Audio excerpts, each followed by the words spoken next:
ओम श्री गणेशाय नमः। श्री शिव महापुराणे द्वितीयायां रुद्र संहितायां द्वितीय सती खंडे अथे कौंचत्वरंशोऽध्याय। हिंदी अनुवाद। ब्रह्मा जी ने कहा, भक्त वत्सल भगवान ब्राह्मण का रूप धारण कर श्रुव राजा का हित करने के लिए दधीची ऋषि के आश्रम में आए गए। जगदुरु विष्णु श्रुव के कार्य के लिए तत्पर होकर कपटी रूप धारण कर शिव भक्त दधीची को प्रणाम कर कहने लगे। विष्णु जी ने कहा, शिव भक्ति में तत्पर हे ब्रह्मा ऋषि दधीची, मैं तुमसे एक वर मांगना चाहता हूँ, तुम मुझे दे सकते हो? ब्रह्मा जी ने कहा। इस प्रकार छल से विष्णु ने परम शैव दधीची ऋषि से श्रुव के कार्य को सिद्ध करने के लिए शीघ्र ही एक वर मांगा। दधीची ऋषि ने कहा, हे विष्णु जी, आप राजा श्रुव के कार्य को करने के लिए अपनी माया से ब्राह्मण का रूप धारण करके मेरे पास आए हैं। आप क्या चाहते हैं मैंने जान लिया। हे विष्णु जी, मुझे शिव जी की कृपा से भूत भविष्य और वर्तमान तीनों कालों का ज्ञान है। मैं आपको हरि या विष्णु रूप से जानता हूँ। आप इस ब्राह्मण का वेश को छोड़िए। दुष्ट बुद्धि राजा श्रुव ने आपकी आराधना की है। आप अपना कपटी रूप हटाकर शिव जी का स्मरण कीजिए। मैं आपकी भक्त वत्सलता को जानता हूँ। आप सच बोलिए, मुझ शिव भक्त को कहीं से भी कोई भय हो सकता है। शिव जी का स्मरण करने वाले मुझे इस संसार में देवता दैत्य आदि किसी का भी भय नहीं है। ये मैं सत्य कह रहा हूँ। विष्णु ने कहा, हे दधीची, तुम्हें कहीं से किसी प्रकार का भय नहीं है, क्योंकि तुम शिव भक्त हो और त्रिकाल यज्ञ भी हो। मैं तुम्हें नमस्कार करता हूँ। तुम मेरी आज्ञा से एक बार राजा शुभ से कह दो, मैं तुमसे डरता हूँ। ब्रह्मा जी ने कहा, मुनिवर परम शैव दधीची विष्णु की इस बात को सुनकर और हंस कर निर्भय होकर बोला। दधीची ने कहा, पिनाकधारी महादेव, शिव जी की कृपा से मैं कहीं भी किसी से थोड़ा भी नहीं डरता हूँ। ब्रह्मा जी ने कहा। उस प्रकार मुनि की बातों को सुनकर विष्णु भगवान ने क्रोधित होकर हाथ में चक्र लेकर उस मुनि को भस्म कर देना चाहा। राजा श्रुव के सामने विष्णु भगवान द्वारा फेंका हुआ वह चक्र शिव जी के प्रभाव से कुंठित हो गया। जब विष्णु ने अपने चक्र को कुंठित हुआ देखा, तब महर्षि दधीची ने सत असत ज्ञान के कारण विष्णु से कहा। दधीची ने कहा, हे विष्णु भगवान, आपने अथक प्रयत्न से ये भयंकर सुदर्शन चक्र शिव जी से प्राप्त किया था। एतएव ये मुझे नहीं मार रहा है। भगवान ने क्रुद्ध होकर क्रमश सभी अस्त्रों का प्रयोग किया। तब दधीची ने कहा, आप मेरे ऊपर ब्रह्मास्त्र आदि का भी प्रयोग कर सकते हैं। ब्रह्मा जी ने कहा। उसके इस प्रकार वचनों को सुनकर और उसे कमजोर समझकर विष्णु ने क्रुद्ध होकर उस पर सभी अस्त्रों का प्रहार कर डाला। मूर्ख देवता आदरपूर्वक एक ब्राह्मण से लड़ने के लिए विष्णु की सहायता करने लगे। विष्णु के पक्ष वाले इंद्र आदि सभी देवता दधीची के ऊपर अपने अपने अस्त्र फेंकने लगे। जितेंद्रिय दधीची ने हाथ में कुश लेकर शिव जी का स्मरण कर सभी देवताओं के लिए व्रजास्थि की सृष्टि कर डाली। हे मुनिवर, शंकर के प्रभाव से हाथ में लिए हुए वे क्रूश प्रलयकाल की अग्नि के सदृश भयंकर त्रिशूल बन गए। तब वह शिव जी द्वारा दिया गया प्रलय काल की अग्नि से भी अधिक तेज वाला नुकीला त्रिशूल चारों ओर से जलता हुआ देवताओं को जलाने लगा। विष्णु इंद्र आदि देवताओं द्वारा फेंके गए सभी शस्त्र शिव जी के उस त्रिशूल को प्रणाम करने लगे। शक्तिहीन सभी देवता वहां से भाग गए। केवल डरे हुए मायावी विष्णु वहां रहे। तब भगवान विष्णु ने अपने शरीर से अपने जैसे पराक्रमी लाखों गणों को पैदा किया। हे देव ऋषि, शिव रूपी उस अकेले दधीची के साथ वे विष्णु के गण युद्ध करने लगे। उन सब के साथ परम शैव दधीची ने अकेले युद्ध करके उन्हें जला डाला। उसके बाद दधीची ऋषि को चकित करने के लिए माया कुशल विष्णु ने विश्व मूर्ति रूप धारण कर लिया। तब ब्रह्मा श्रेष्ठ दधीची ने उनके शरीर में हजारों देवताओं तथा चराचर के दर्शन किए। करोड़ों भूत गण तथा ब्रह्मांड उनके शरीर में दिखलाई दिए। ये सब देखकर दधीची ऋषि ने संसार के स्तुति योग विष्णु भगवान से कहा। दधीची ने कहा, हे महाभाव, अपनी माया को छोड़िए। विचार करने पर यह सब प्रतिभास मात्र है। हे माधव, मैं भी हजारों ऐसे विषयों को जानता हूँ जिन्हें दूसरे नहीं जान सकते। हे विष्णु, मैं तुम्हें दिव्य दृष्टि देता हूँ। तुम मेरे शरीर में ब्रह्मा विष्णु महेश तथा संपूर्ण संसार को सावधान होकर देखो। ब्रह्मा जी ने कहा। इतना कहकर शिव जी की कृपा से दधीची ने अपने शरीर में संपूर्ण ब्रह्मांडों को दिखलाया। परम शैव दधीची ने शिव जी का स्मरण कर निर्भय होकर विष्णु भगवान को क्रुद्ध कर दिया। दधीची ने कहा, हे विष्णुदेव, आप अपनी माया अथवा मंत्र शक्ति का प्रयोग क्यों कर रहे हैं? आप श्रेष्ठ कामना से यत्न पूर्वक युद्ध कीजिए। ब्रह्मा जी ने कहा। शिव तेज से युक्त निर्भय उस मुनि के इस प्रकार वचनों को सुनकर विष्णु उसके प्रति अत्यंत क्रोधित हुए। उस प्रतापी दधीची मुनि के साथ विष्णु भगवान को युद्ध का इच्छुक जानकर सभी देवता वहां से भाग गए। इसी के बीच में मेरे साथ राजा श्रुव आया और मैंने बेहोश पड़े हुए विष्णु तथा देवताओं को वहां से हटाया। मेरे इस वचन को सुनकर कि ब्राह्मण पराजित नहीं हुआ, तब विष्णु भगवान ने उनके पास जाकर उन्हें प्रणाम किया। राजा श्रुव अधिक दीन होकर मुनिवर के पास जाकर उनसे प्रार्थना करने लगे। श्रुव ने कहा, शिव भक्त शिरोमणि मुनिवर, आपको दुर्जन लोग देख नहीं सकते, अर्थात आप शिव भक्त ही आपको शिव भक्त ही पहचान सकते हैं। ब्रह्मा जी ने कहा। इस प्रकार राजा के तथा देवताओं के वचनों को सुनकर तपस्वी दधीची ब्राह्मण ने उन पर कृपा की। उसके बाद विष्णु आदि को देखकर क्रोध से व्याकुल होकर दधीची मुनि के ने शिव जी का ध्यान कर देवताओं तथा विष्णु को शाप दिया। दधीची ने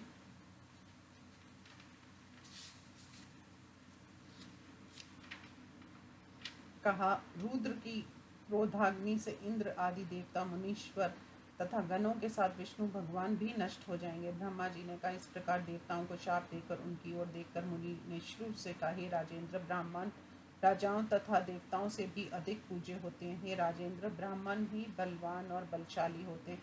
इतना कहकर वे अपने आश्रम में चले गए। दधीची को प्रणाम करके शिव अपने घर चला गया और विष्णु भगवान देवताओं के साथ अपने लोक को चले गए। तभी से ये स्थान स्थानेश्वर नाम से प्रसिद्ध है। यहाँ शिव जी का दर्शन कर मनुष्य शिव सायुज्य को प्राप्त होता है। इस प्रकार आपसे शिव और दधीची का विवाद संक्षेप से कह दिया है।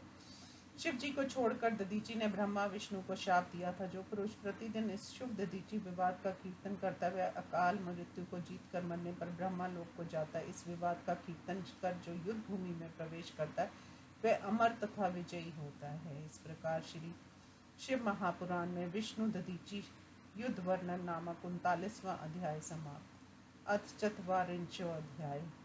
नारद जी ने कहा, शिव तत्व के प्रदर्शक हे ब्रह्मा जी, आपने आनंद वर्धक अद्भुत शिव लीला का वर्णन किया। वीर द्वारा दक्ष यज्ञ का विनाश कर कैलाश चले जाने के बाद क्या हुआ उसे सुनाइए। ब्रह्मा जी ने कहा। उस समय सभी देवता मुनिगण रुद्र की सेना से पराजित एवं छिन्न भिन्न अंग होकर मेरे लोक को चले गए। मुझ ब्रह्मा को नमस्कार कर और अनेक प्रकार से मेरी स्तुति कर अपने कष्ट को पूर्ण रूप से कहने लगे। उस समाचार को सुनकर मैं पुत्र शोक से पीड़ित होकर दुखी मन से सोचने लगा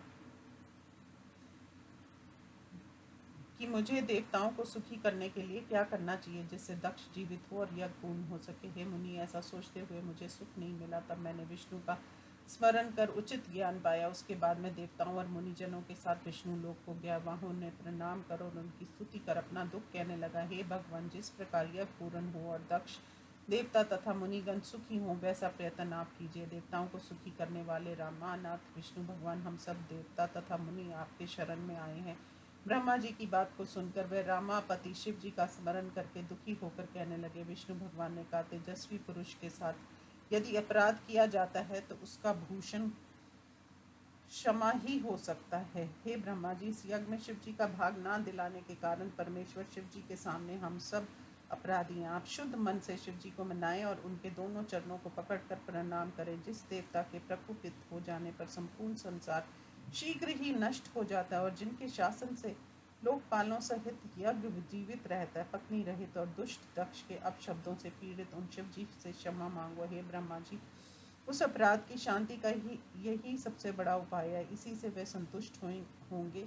मैंने सत्य कहा है, ना मैं, ना तुम, ना देवता और ना कोई शरीरधारी मुनि आदि उनके तत्व तथा बल वीर की सीमा को नहीं जान सकते। आत्मा राम उस परम परमात्मा के साथ विरोध करके कौन उपाय किया जा सकता है। हे ब्रह्मा जी, मैं भी आपके साथ सबके साथ अपराधी होने पर भी शिव जी के पास चलूंगा और उनसे क्षमा प्रार्थना करूंगा। ब्रह्मा जी ने कहा।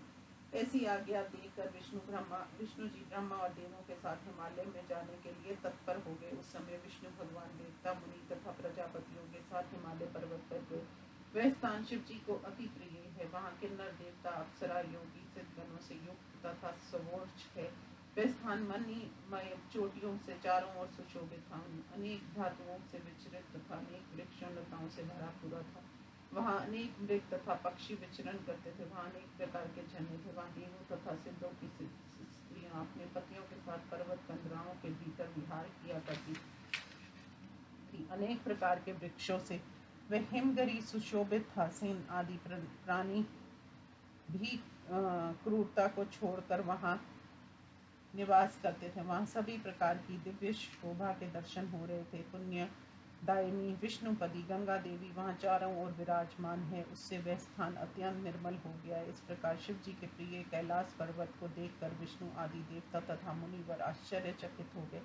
उस हिमालय के समीप में शिव जी के मित्र कुबेर की दिव्य अलका नगरी को देखा। उसके समीप में कमल वन को देखा, जिसके चारों ओर अनेक प्रकार के वृक्ष पक्षी गणों से निनादित थे। उसके बाहरी तरफ नंदा तथा अलकनंदा नामक दो नदियां बह रही हैं, जिनके दर्शन मात्र से पापों का नाश हो जाता है। देव सुंदरियां प्रतिदिन स्वर्ग से आकर उनमें स्नान करके अनेक तट प्रदर्शनों के साथ रीति क्रीड़ाएं किया करती हैं। कुबेर की नगरी और कमल वन को छोड़कर जब वे जाने लगे तो उन्होंने समीप से शिव जी को वट वृक्ष को देखा, जिसके चारों ओर अचल छाया थी एवं जड़ पर खड़ा 100 योजन की ऊंचाई वाला घोंसलों तथा ताप रहित था।